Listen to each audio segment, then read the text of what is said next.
They laughed when the janitor joined the chess game, his worn gray work uniform a stark and sorry stain against the polished mahogany and emerald green velvet of the St. Regis Chess Club's grand tournament hall. He was a man of quiet corners and silent mops, a ghost who polished the brass plaques of champions he was never meant to emulate. The club president, a man whose suit cost more than the janitor's monthly salary, scoffed openly, his derisive sneer echoing the silent judgment of the wealthy patrons. "This is for a certain class of people," the president had announced, his voice dripping with condescension as he gestured dismissively at the humble man. What happened next left everyone speechless, a tidal wave of humility that would wash away decades of arrogance. They had no idea they were sneering at a living legend of the game, a grandmaster who had walked away from the world of kings and queens to find peace in anonymity. They were about to learn a lesson that would change the very foundation of their exclusive world, a lesson delivered not by a king or a bishop, but by a pawn they had so foolishly underestimated. Before I continue the story, please subscribe. I need to reach 1,000 subscribers so I can keep bringing you stories like this every day. It's just one click for you, but it means a lot to me. Thank you. The St. Regis Chess Club was less a club and more a museum of quiet ambition, a cathedral dedicated to the silent 64-square war. Its walls, paneled with dark, century-old oak, were adorned with oil paintings of stern-faced men who had been titans of the game in generations past. Sunlight, heavy with the dust of ages, streamed through towering arched windows, illuminating the intricate carvings on the marble fireplace and the plush, the worn leather of the Chesterfield sofas, where members discussed strategy in hushed, reverent tones. The air itself seemed thick with intellectual weight, smelling of old paper, lemon polish, and the faint, sweet aroma of expensive pipe tobacco. In this hallowed space, wealth and intellect were considered synonymous, a fortress of the mind built to keep the ordinary world at bay. It was a place of silent rituals. From the precise, almost surgical way the handmade ivory pieces were placed on the board, to the respectful nod given to an opponent before the first move. Arthur knew these rituals intimately, not as a participant, but as a silent, invisible observer. For 20 years, he had been the club's janitor, a fixture as constant and unnoticed as the grandfather clock that chimed softly on the hour. His official name was Arthur Penhaligon, but to the members, he was simply the Help. He moved through this opulent world with a practiced quietness, his rubber-soled shoes making no sound on the polished parquet floors. He emptied the silver ashtrays, wiped away the condensation rings from the mahogany tables, and ensured the chessboard squares gleamed under the soft lamplight. His uniform, a simple gray jumpsuit with St. Regis facilities embroidered over the pocket, was always clean but perpetually faded, a testament to countless washings. His hands, though calloused and weathered from years of manual labor, were surprisingly nimble as he worked, but it was his eyes that held the secret. They were a pale, observant blue, and they missed nothing. As he went about his duties, he would often pause, his rag held motionless in his hand, his gaze fixed on one of the many games in progress. He saw the subtle traps, the brilliant sacrifices, the looming checkmates that the players themselves had not yet perceived. He absorbed the flow of each contest, tracing the intricate dance of attack and defense, his mind a silent battlefield of possibilities. He never spoke, never offered a hint or a flicker of reaction. He was simply a part of the scenery, a gray ghost in a world of black and white. And that was precisely how he wanted it. His anonymity was his shield, a quiet refuge he had built for himself long ago. Julian Croft, the president of the St. Regis Chess Club, considered himself the high priest of this intellectual temple. A man in his late 40s, he was impeccably tailored, perpetually tanned, and wore his ambition like a second skin. His suits were bespoke, his ties were silk, and his cufflinks were solid gold, each element a carefully chosen piece of armor in the daily battle for status. He had inherited a great deal of money, but had convinced himself he had earned it through sheer force of will and a superior intellect. An intellect he believed was perfectly reflected in his command of the chessboard. He wasn't the club's strongest player, a fact that secretly gnawed at him. But he was its most visible and certainly its most arrogant gatekeeper. He walked the grand hall not as a manager but as a monarch surveying his domain, He would greet the wealthiest members with a warm, conspiratorial smile, while offering only a curt, dismissive nod to those of lesser means, such as the scholarship members he was forced to admit by the club's charter. His interactions with the staff were even more telling. He never used their names, referring to them only by their function: barman, waitress, or, in Arthur's case, janitor. He saw them as extensions of the building itself, necessary but utterly beneath his notice. And he would often leave a deliberate mess, a dropped napkin, a spilled drop of coffee, simply to watch them scurry to clean it up, a petty assertion of his dominance. On the day of the annual St. Regis Invitational Championship, Julian was in his element, gliding through the room like a shark in calm waters.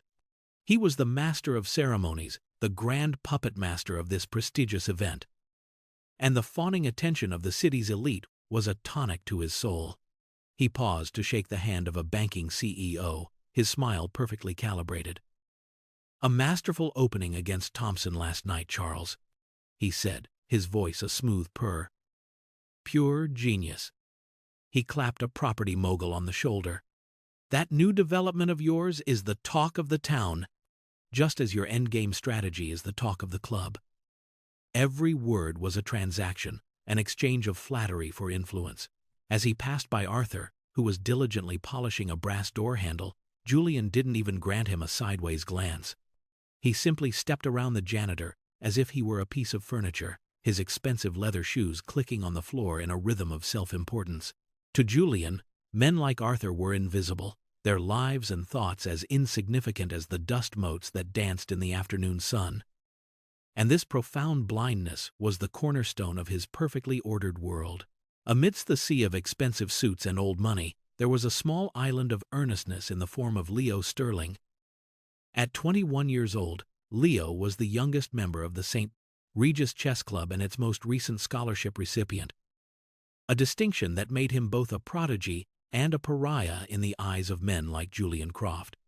Leo's talent was undeniable. He had a fierce, intuitive grasp of the game that had carried him from community center tournaments to the hallowed halls of the St. Regis, but he lacked the polished pedigree of the other members. His father was a mechanic, his mother a schoolteacher, and his single blazer, though clean and pressed, was from a department store, not a high-end tailor.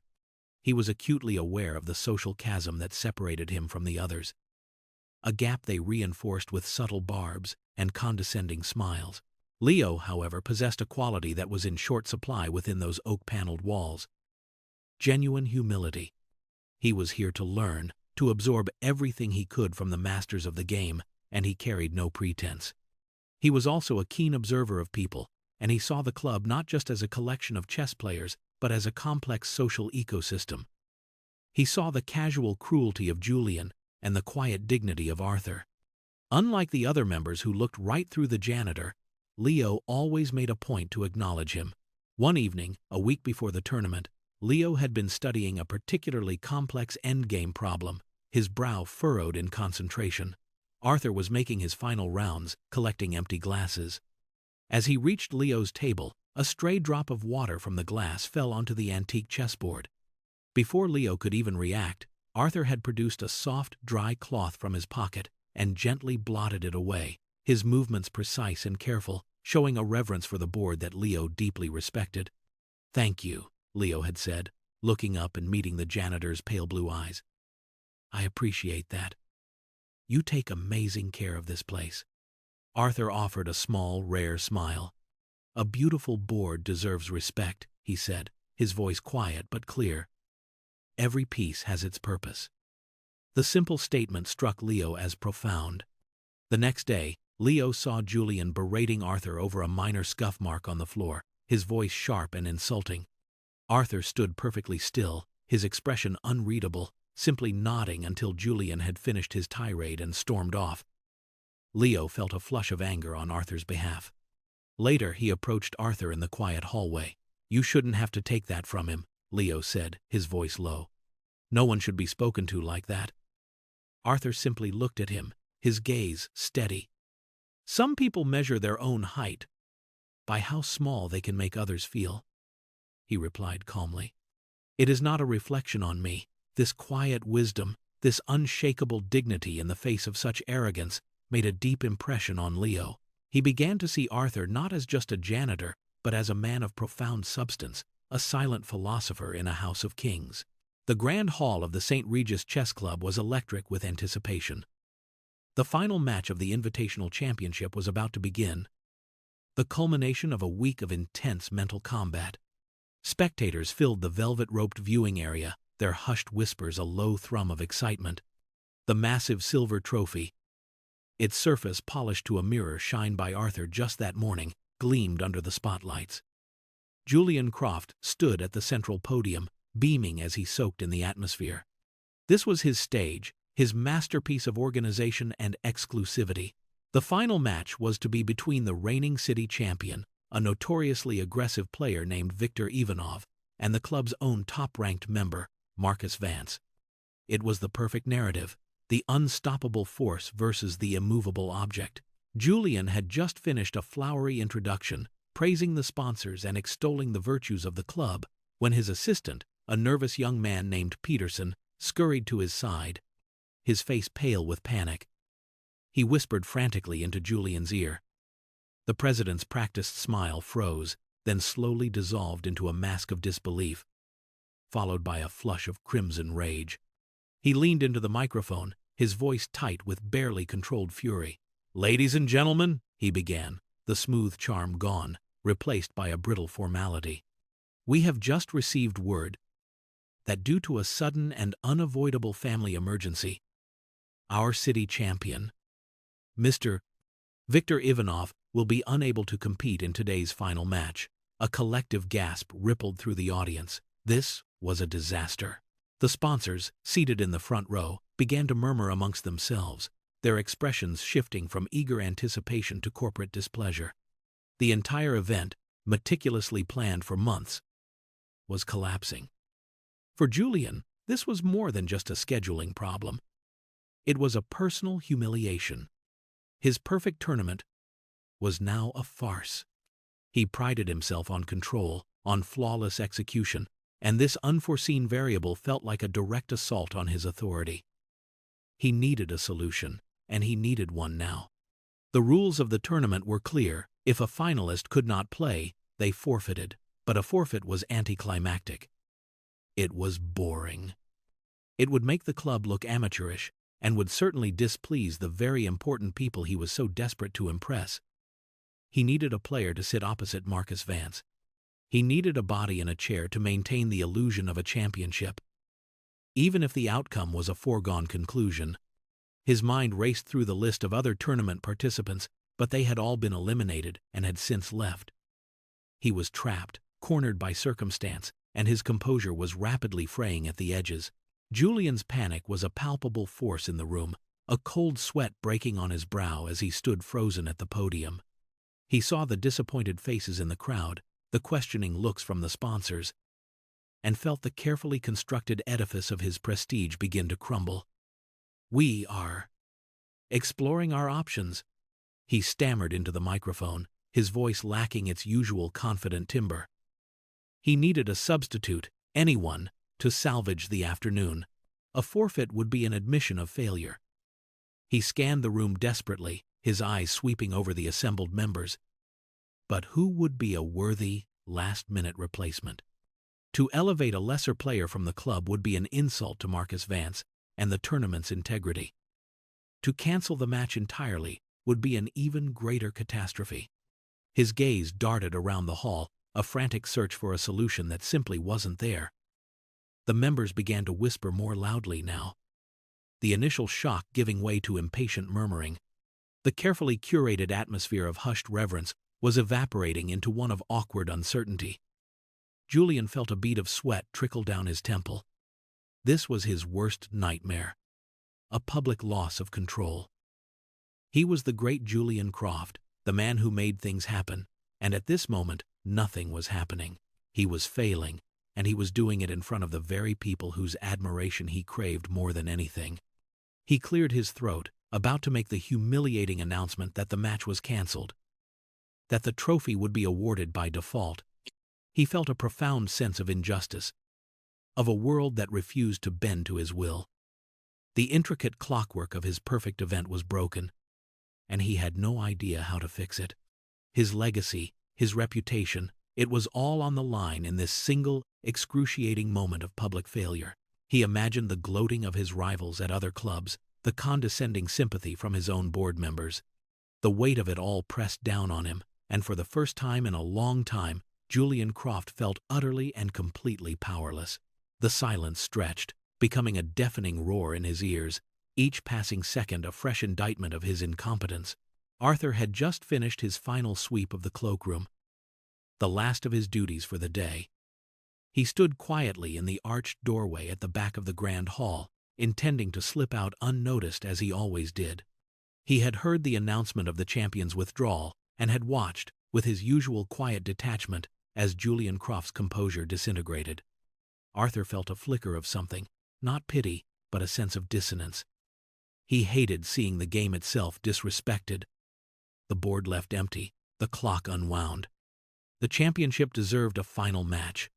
The 64 squares deserved a battle. For 20 years, he had lived a life of deliberate obscurity, a self-imposed exile from a world that had brought him both great triumph and unbearable pain.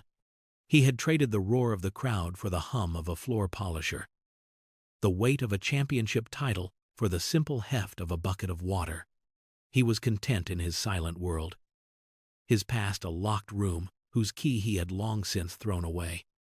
But as he stood there, watching the chaos unfold, a faint echo of the man he used to be began to stir within him. He saw the beautiful, handcrafted chess set sitting expectantly on the central table under the bright lights, a king waiting to be crowned.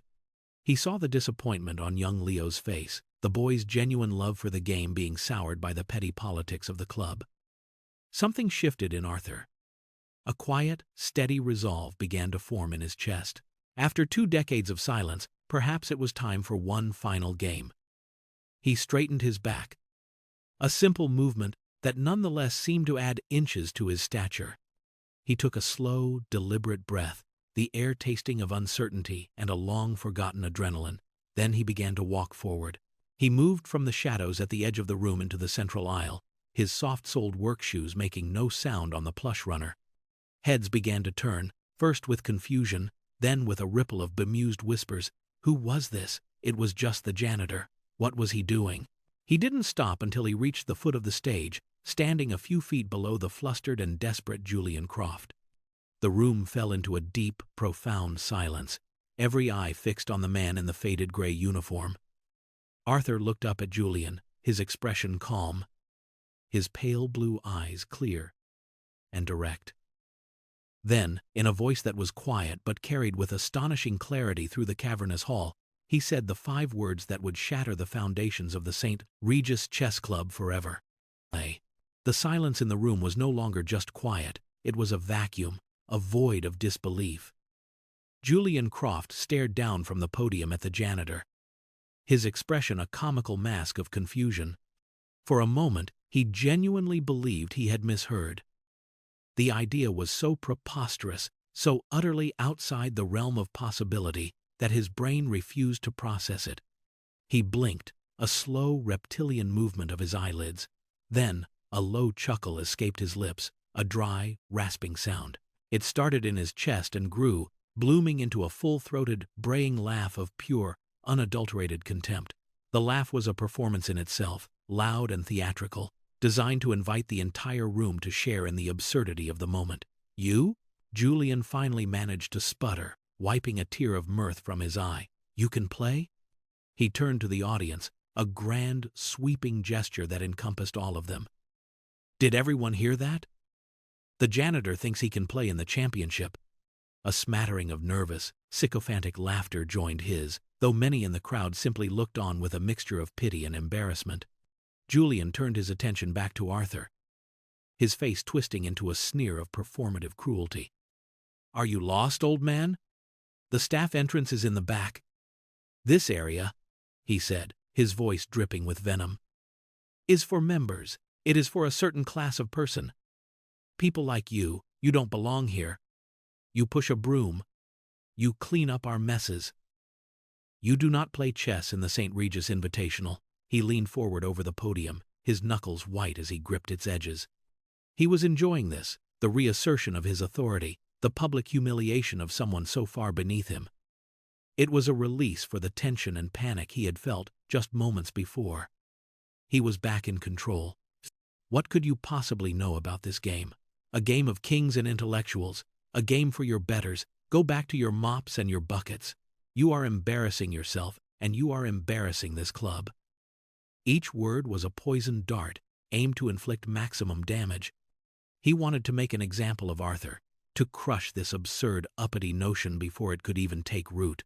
The arrogance radiating from Julian was suffocating, a toxic cloud that filled the grand hall, leaving no room for dignity or compassion. Arthur stood his ground, a small gray island in a sea of judgment.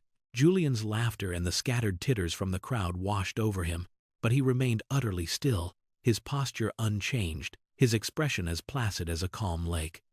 He had faced down far more intimidating opponents over a chessboard, men whose minds were as sharp and deadly as a surgeon's scalpel.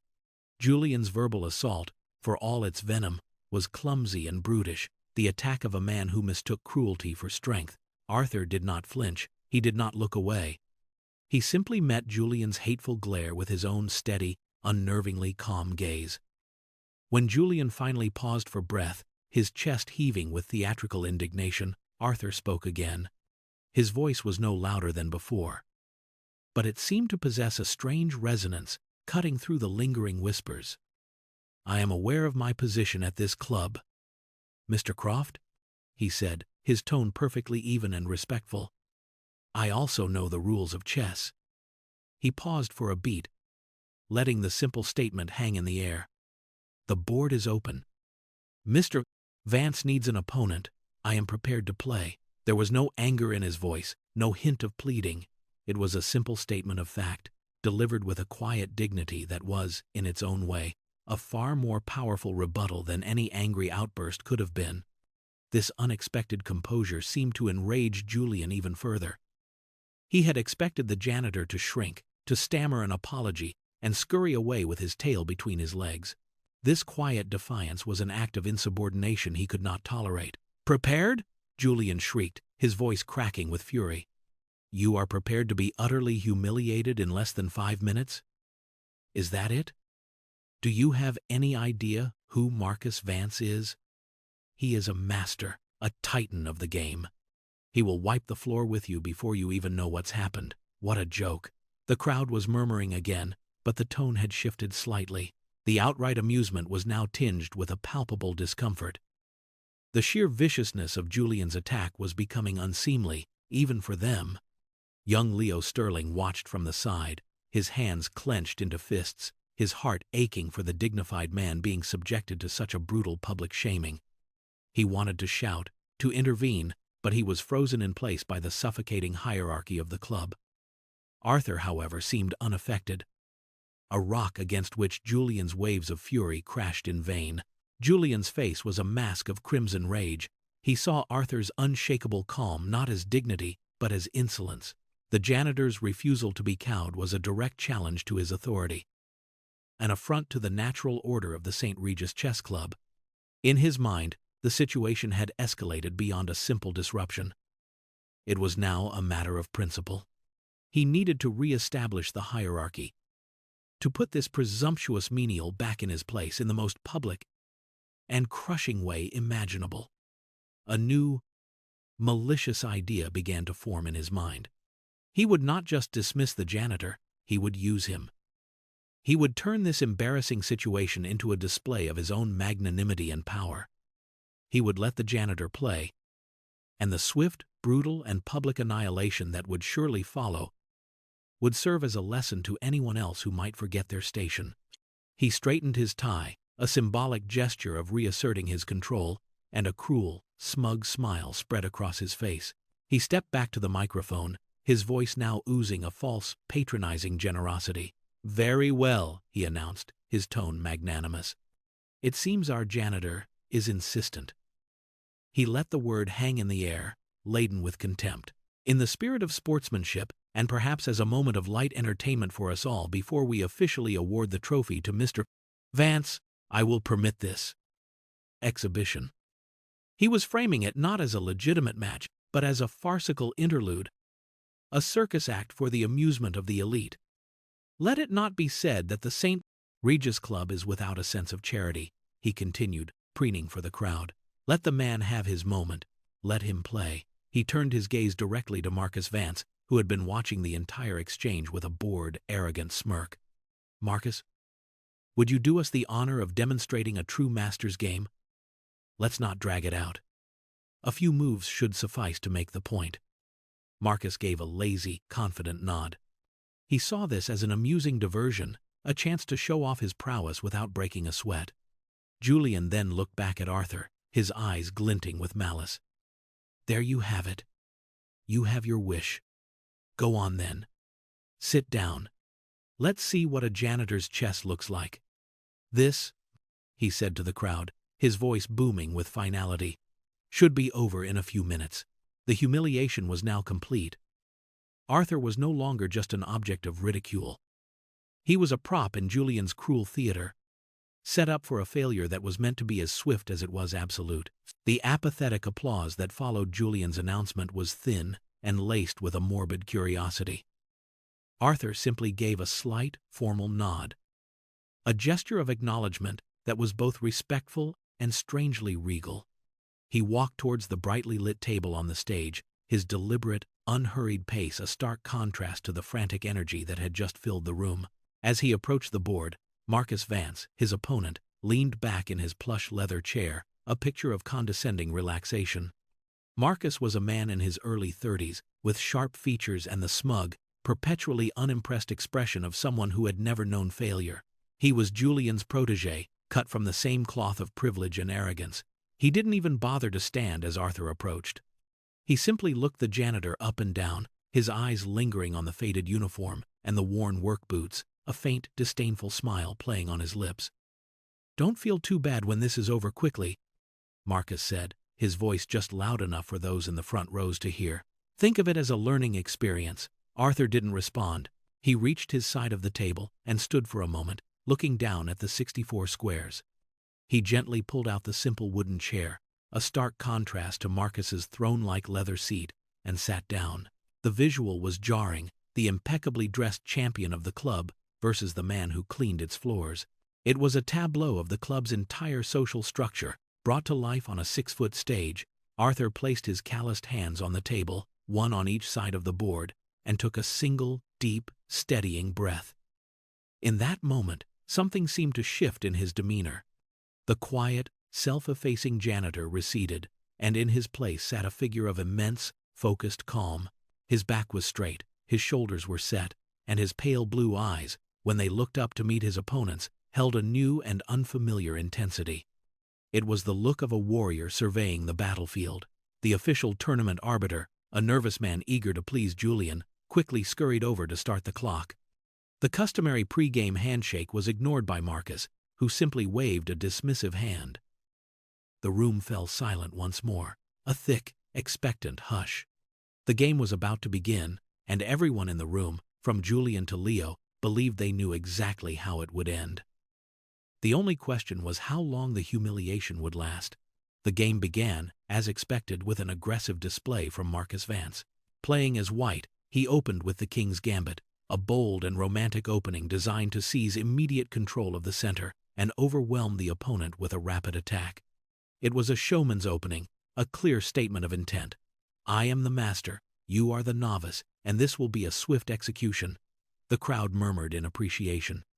This was the kind of confident, dominating chess they had come to see. Julian Croft stood at the side of the stage, a satisfied smirk plastered on his face. He nodded sagely to a sponsor next to him, as if to say, "See, this is how it's done." Arthur, playing as black, responded to the gambit not by declining it, which would have been the safer, more passive route, but by accepting it. He calmly pushed his pawn forward, taking Marcus's offering. This was a surprise to the experts in the crowd. Accepting the gambit was a risky, double-edged sword that led to wide-open, tactically complex positions. It was not the choice of a beginner. Marcus, however, merely saw it as the ignorant blunder of a fool who didn't understand the danger he was in. His smile widened. He immediately launched his knights and bishops into the fray, creating a web of threats aimed directly at Arthur's king. His movements were swift and decisive, his hands striking the clock with a sharp, percussive snap after each move. He was playing for the crowd, putting on a clinic. Arthur's responses, in contrast, were quiet and methodical. His moves were not flashy, they were simple, defensive, and seemingly passive. He developed his pieces slowly, shoring up his defenses, and giving no outward sign of the pressure he was under. His face was a placid mask of concentration. To the untrained eye, it looked like he was simply reacting, being pushed back, slowly being suffocated by Marcus's brilliant attack. Julian whispered to his companion, "He's just flailing. It will be mate in 5 or 6 more moves." A classic fool's mate scenario. The first 10 minutes of the game unfolded exactly according to this script. Marcus was the predator, Arthur the prey. The board was a flurry of white's aggression and black's quiet retreat, yet, for all of Marcus's ferocious attacks, he hadn't actually won any significant material. Arthur's pieces, while seemingly defensive, had formed a resilient, frustratingly solid barrier. The atmosphere in the room began to undergo a subtle but perceptible change. The initial amusement and condescending pity were slowly being replaced by a sense of confusion. Marcus Vance's relentless attack continued, a flurry of tactical jabs and positional threats, yet Arthur's position, while cramped, refused to break. Every time Marcus thought he had created a decisive opening, he found it subtly closed off. Arthur's moves, which had at first seemed timid and reactive, now began to look strangely precise. He wasn't just defending, he was neutralizing. He was absorbing every blow like a sponge, leaving Marcus's aggressive pieces slightly overextended and out of sync. A low murmur rippled through the section of the crowd where the club's more serious players were seated. They were starting to see something that the casual observers were missing. They saw a knight placed on a seemingly passive square, only to realize 3 moves later that it was the linchpin of the entire defensive structure. They saw a pawn pushed forward 1 space, an apparently meaningless move that suddenly created a crucial escape square for the king. There was a hidden logic to Arthur's game, a deep positional understanding that was completely at odds with his appearance. Julian noticed the shift in the crowd's tone and felt a flicker of irritation. Why was this taking so long? Marcus should have crushed him by now. He leaned forward, trying to catch Marcus's eye, to urge him to finish this farce. But Marcus was no longer smirking. For the first time, his brow was slightly furrowed. His confident, rapid-fire moves had slowed. He was taking longer to think, his leg jiggling nervously under the table. He was beginning to feel like he was punching a ghost. His pieces were in Arthur's territory, they controlled the center, and yet he felt a strange sense of unease, as if he had walked into a beautifully constructed spider's web. Then came the move. It was Arthur's 15th turn. Marcus had just launched his queen into what he believed was a devastating attack, threatening a checkmate in 2 moves. The crowd drew a collective breath. This was surely the end. Arthur looked at the position for less than 10 seconds. Then, with a calm, steady hand, he moved his rook to the side of the board, offering it up as a sacrifice. The room was stunned into silence. It looked like a catastrophic blunder, a final, desperate act of a defeated player. Julian almost laughed out loud at the apparent stupidity of the move. But the club's experts knew better. They stared at the board, their eyes wide with dawning comprehension. It wasn't a blunder. It was a stroke of absolute, breathtaking genius. The silence that followed Arthur's rook sacrifice was heavy and profound. It was the silence of 100 minds simultaneously recalibrating their entire understanding of the situation. Marcus Vance stared at the board, his face pale, his earlier arrogance completely evaporated. He saw the trap now, in all its horrific, elegant simplicity. If he took the offered rook with his queen, as his every instinct screamed at him to do, it would be a fatal mistake. The move would pull his queen away from the center of the board for a single, crucial tempo. In that brief window, Arthur's seemingly passive pieces would spring to life in a perfectly coordinated counterattack. A bishop would emerge from hiding to pin his own queen to his king. A knight would leap into a devastating fork. His entire position, so carefully constructed, would collapse like a house of cards. It was a trap, and it had been set at least 5 moves ago.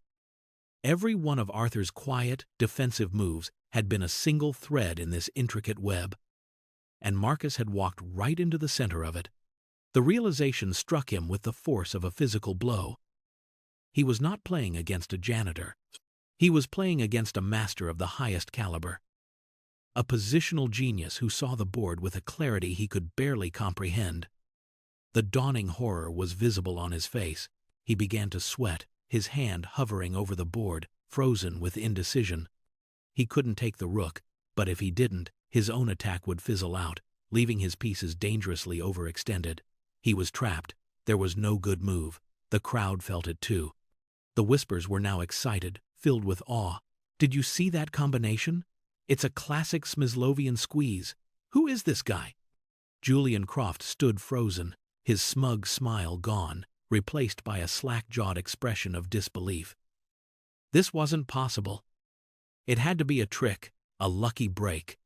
But deep down, he knew it wasn't. He had seen enough master-level chess to recognize the signature of a profound talent. The quiet, invisible man he had mocked and humiliated was now dismantling his club's champion with a terrifying, silent precision.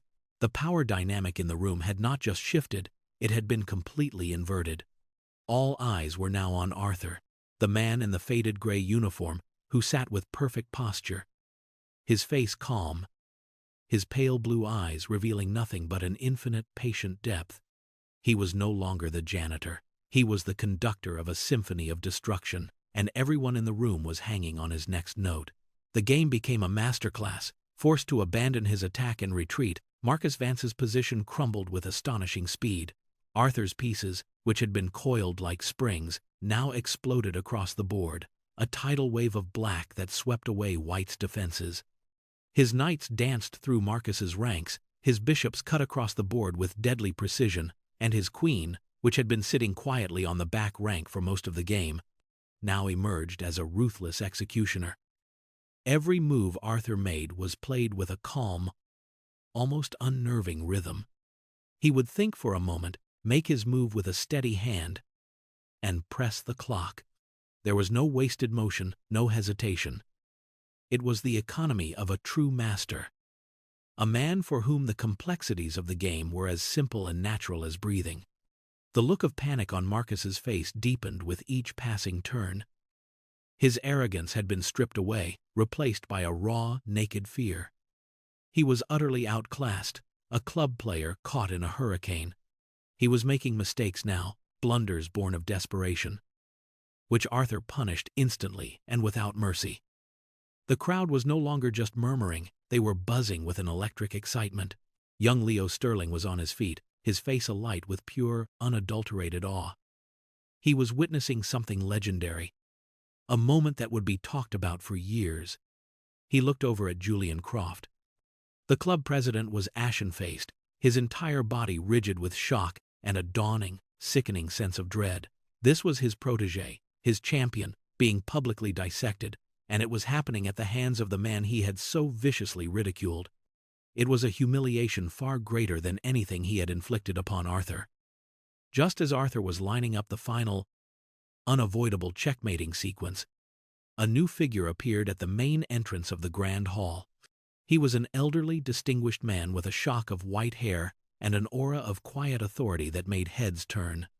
He was leaning on a silver-headed cane, and his eyes, sharp and intelligent, swept the room before settling on the game in progress on the stage. Julian's eyes widened in a new wave of panic. It was Mr. Harrison Sterling, the primary benefactor of the club and the main sponsor of the tournament. He was a legendary figure in the international chess community, and as Julian suddenly remembered with a lurch in his stomach, he was also Leo's grandfather. Harrison Sterling stood at the back of the hall for a moment, his sharp eyes taking in the entire scene, the stunned crowd, the panicked look on Julian Croft's face, the collapsing position of the player in white, and the serene, focused figure of the man in the janitor's uniform. A slow smile of pure, unadulterated delight spread across his aged face. He ignored Julian's frantic attempts to get his attention, waving away the sputtering club president as if he were an annoying fly. Instead, he began to walk slowly and deliberately down the central aisle. his silver-headed cane tapping a rhythmic beat on the polished floor. The crowd parted for him with a reverence they usually reserved for chess royalty. He didn't stop until he reached the side of the stage, his gaze fixed on Arthur. He watched as Arthur made his final move, sliding his queen into position with a quiet finality. "Checkmate," Arthur said, his voice soft but clear, the first word he had spoken since the game began. Marcus Vance simply slumped in his chair, utterly defeated, and stared at the board in stunned silence. The room erupted, not in polite applause, but in a wave of gasps and shocked exclamations. The janitor had not just won, he had annihilated the club's champion. It was at that precise moment of victory that Harrison Sterling chose to speak. His voice, though aged, was powerful and resonant, booming through the suddenly silent hall. He wasn't looking at the crowd or at Julian. He was looking directly at Arthur, his eyes twinkling with recognition and a deep, abiding respect. "Arturo," he said, the name rolling off his tongue with a familiar warmth. "Arturo the Ghost Vargas. My God, man, I thought you'd given up the tournament circuit for good 20 years ago. It is an honor to see you play again." The name hung in the air, a bombshell that sent a second, more powerful shockwave through the room. Arturo the Ghost Vargas. Even the casual fans knew that name. He was a legend, a mythical figure from a previous generation. A grandmaster who had been on the cusp of becoming world champion before he had vanished from the public eye without a trace. He was known for his ghostly, positional style, his ability to be everywhere and nowhere on the board at once. The janitor, the quiet man who cleaned their ashtrays, was a living legend of the game. Julian Croft's face, already pale, drained of all remaining color. His legs felt weak, and he had to grip the podium to keep himself from collapsing. The full, horrifying magnitude of his miscalculation crashed down upon him. He hadn't just insulted a janitor.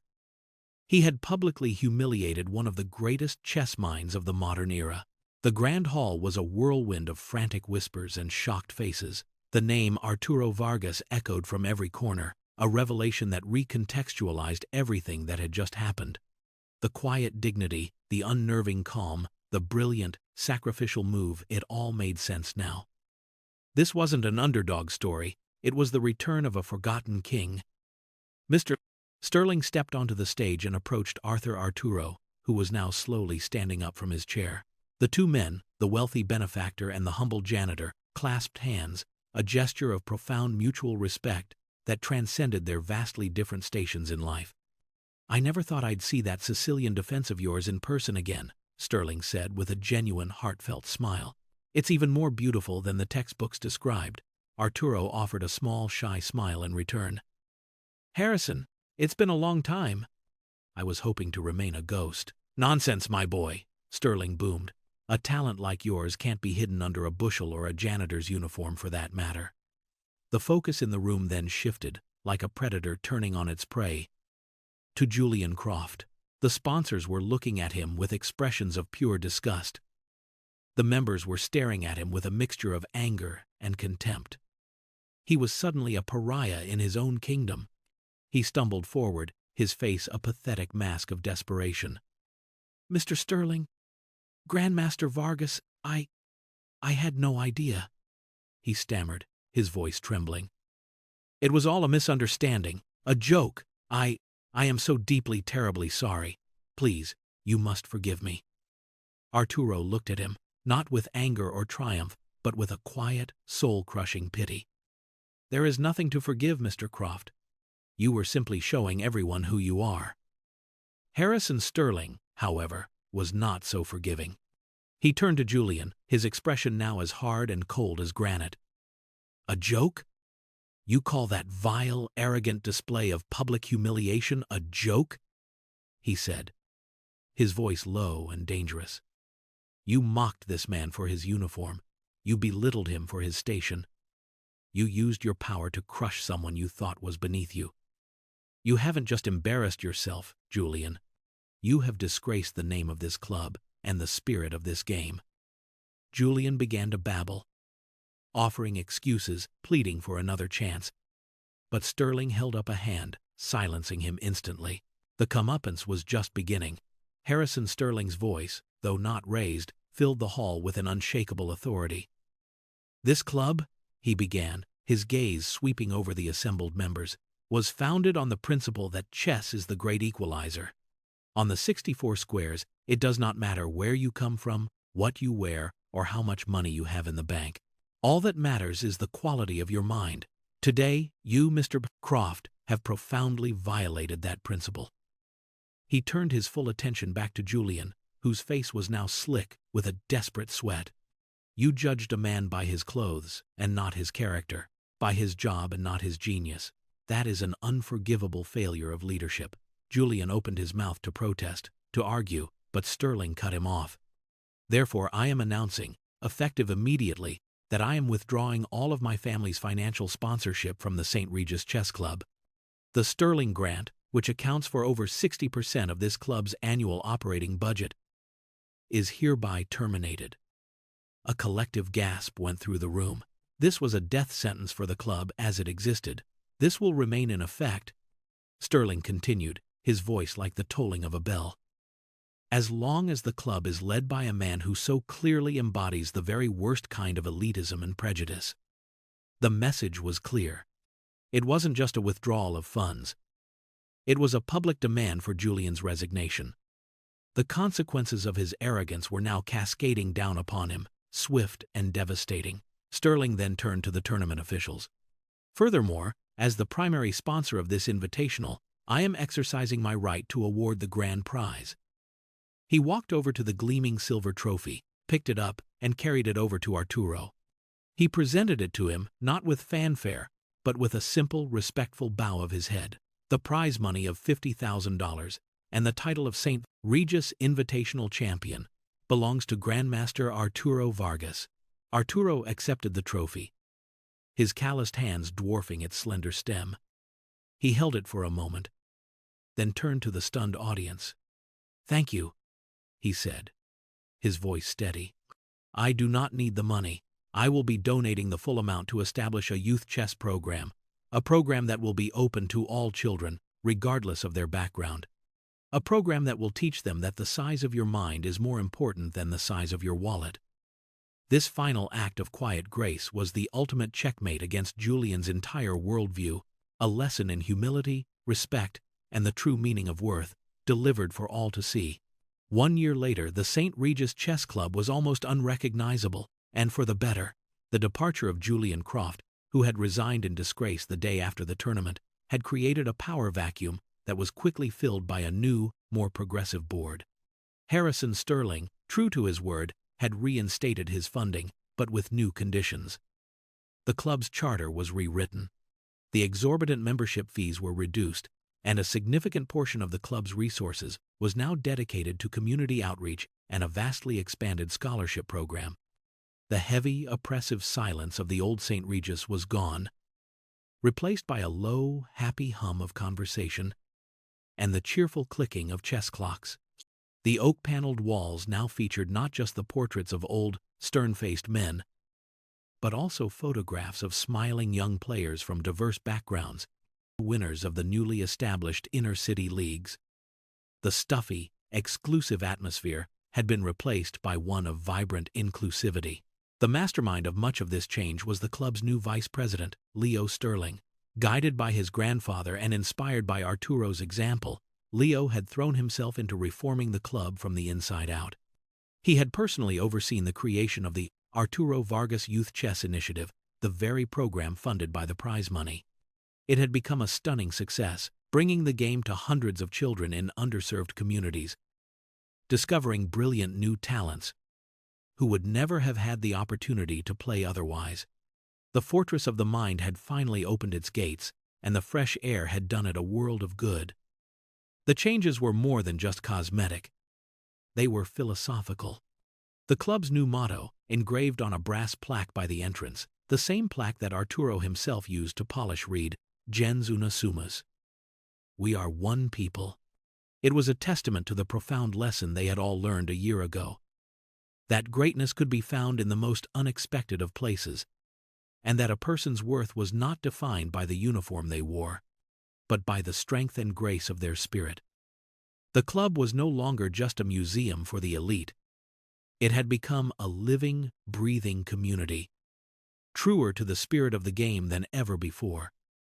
On a bright Saturday afternoon, the grand hall of the newly revitalized St. Regis Chess Club was filled with the exuberant energy of 20 children, all gathered around a central demonstration board.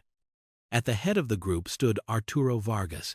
He was no longer in a janitor's uniform, but he was not in an expensive suit either. He wore a simple, comfortable cardigan, a plain t-shirt, and corduroy trousers. He looked less like a legendary grandmaster and more like a favorite grandfather. A gentle, peaceful smile was on his face, a smile that reached all the way to his pale blue eyes. He was in his element, not as a competitor, but as a teacher, a mentor. He moved the large magnetic pieces on the demonstration board with a practiced ease, explaining a complex chess concept in simple, accessible terms. The children, a diverse and eager group from the youth initiative he had founded, listened with rapt attention, their faces a mixture of concentration and awe. He had found a new purpose, a new kind of victory that was far more satisfying than any championship title. He was building a legacy, not of wins and losses, but of inspiration and opportunity. In a quiet corner of the room, a man was diligently setting up more chessboards for the children. He moved with a quiet efficiency, his movements precise and humble. It was Julian Croft. After his public disgrace, he had disappeared for months. When he returned, he was a changed man. Stripped of his power and prestige, he had been forced to confront the emptiness of his own values. In a gesture of true penance, he had approached Leo and Arturo and asked if he could volunteer for the youth program. Not as a director or a benefactor, but as a helper. He now spent his weekends setting up tables, serving juice and cookies, and quietly observing the game he once thought he owned. He and Arturo rarely spoke, but there was a silent understanding between them. One afternoon, a young girl in the program had looked at Julian and asked, "Mister, were you ever a champion?" Julian had paused, then looked over at Arturo, who was patiently showing a young boy the power of a passed pawn. A sad, wise smile touched Julian's lips. "No," he had replied quietly, "but I once met one, and I learned that you can't always see the crown on a king's head." It was his redemption, a quiet, ongoing lesson in the humility he had so brutally lacked. The story of the janitor and the grandmaster became a legend at the St. Regis, a moral tale told to every new member. It served as a permanent reminder of the club's near-fatal brush with arrogance and its subsequent rebirth. The core lesson was simple, yet profound. Never, ever judge a person by their outward appearance. The most brilliant minds, the kindest hearts, and the strongest spirits can often be found hidden beneath the most humble of exteriors. A person's value is not written on their clothes or in their bank account. It is written in their actions, their character, and the quiet dignity with which they carry themselves. True strength does not come from looking down on others, but from the ability to see the worth in everyone. Have you ever been underestimated? Have you ever had your potential overlooked because of how you looked or where you came from? In a world that so often judges the book by its cover, how do we learn to see the story that is written inside? Think about the people you interact with every day, the person who serves your coffee, the cleaner in your office building, the quiet colleague in the corner. What hidden talents, what incredible stories might they hold within them? Everyone is fighting a battle you know nothing about. And everyone possesses a unique and powerful form of genius. We invite you to share your own story in the comments below. Tell us about a time you were judged unfairly, or a time you discovered something amazing about someone you had previously overlooked. Your story could inspire someone else to look a little closer, to listen a little more carefully, and to treat everyone they meet with the respect and dignity they deserve. If this story moved you, please consider liking and subscribing for more inspirational content. Remember to be kind, for the quietest person in the room might just be the most powerful.